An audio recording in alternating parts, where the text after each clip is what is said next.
To use a gift card, start by opening a browser and searching for the website. Click on the first option, which will take you to the home page where you can select your country.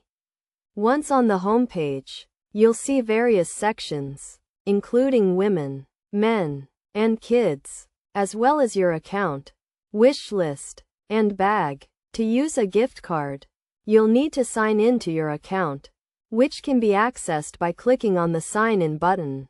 After signing in, you'll see a range of options, including account orders, returns, and gift cards. Click on the gift card option, located on the left-hand side, where you'll be able to add a gift card by typing in the code.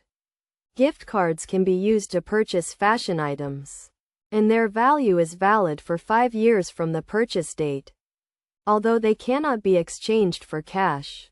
To add a gift card, simply click on the Add Gift Card button, and it will be added to your account. Following these steps will allow you to successfully use your gift card on the website.